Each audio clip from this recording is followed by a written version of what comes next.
Hello Eagles, it's Mother Eagle here. I'm answering a question from Davis in our Eagles coaching and mentorship. He was following up regarding a video I had shared that was about self-reliance as a gift. And his question was, how do I convince my superiors that I am self-reliant?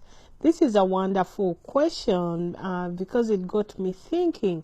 One of the things I can see and observe, number one, it's two parties. There is you, then there is your superiors.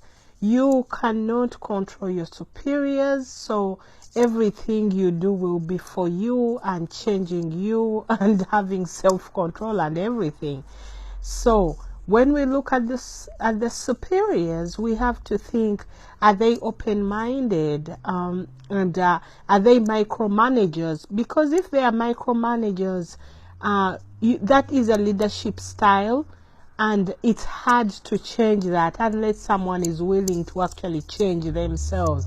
But some people are just picky and they want to micromanage everything, so that may be a problem. But if they are open, this is where you have now to start building their trust, and how do you build their trust?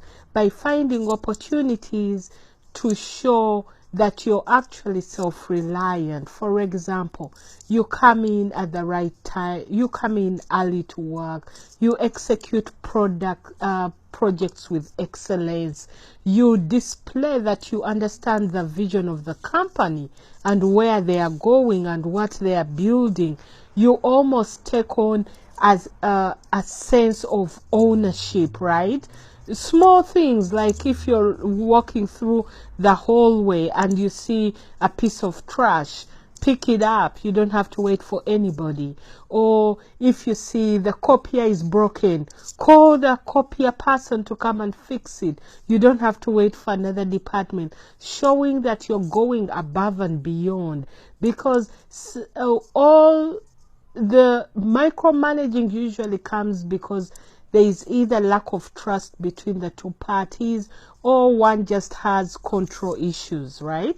So assuming it's just lack of trust, that will be fixed if you display plenty of signs that you understand the vision of the company and you're actually doing everything to show that all your actions go towards the growth of the company. Because any company owner, all they want is the bottom line. How much are we making a profit here, and is there a good atmosphere at work, no gossiping and all those things that take down the morale. Then also take advantage of opportunities when supposing the superior has traveled, right? That most people who work for other people would totally take that time to misbehave, come in late because the boss is known there, do all kinds of things that are not necessary. But you can do the opposite. Come in right on time, do above and beyond. Let them come back and be shocked that some projects that were left hanging are done and worked on. That's how the trust comes in. Then of course, at some point you may have to ask for.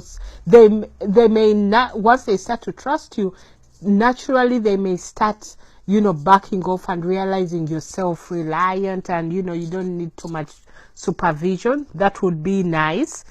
But sometimes you will have to request or ask for something. I'll give a perfect example. And I've seen this happen actually in many occasions.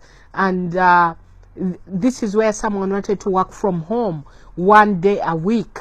So they introduced it to their boss. But the boss was the kind who wasn't a micromanager, but didn't like the idea of working from home either, right?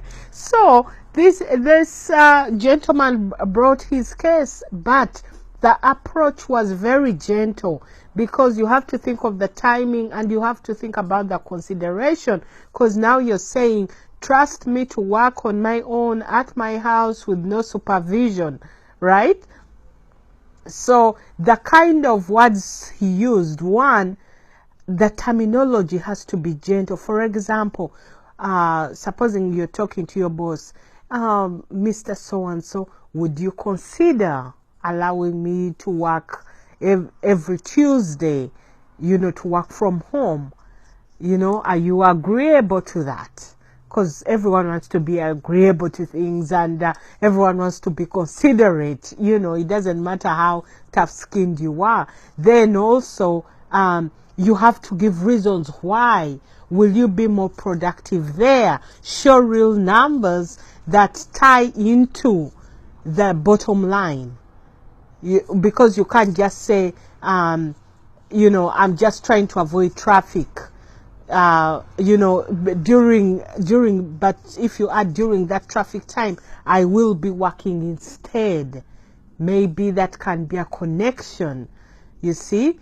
Then if possible, if it doesn't actually work, these traits alone that you're building of being trustworthy, hardworking, and self-reliant are good for you as an individual. Even if your boss doesn't get it, your superior, it's okay, because these skills and behaviors you're building, they are transferable. As you get promotions in life and move on, maybe you have a desire to start your own business, you'll be able to carry all these in you and take them somewhere else. It's funny, because if you're planning to be a business owner at some point, being self-reliant is key.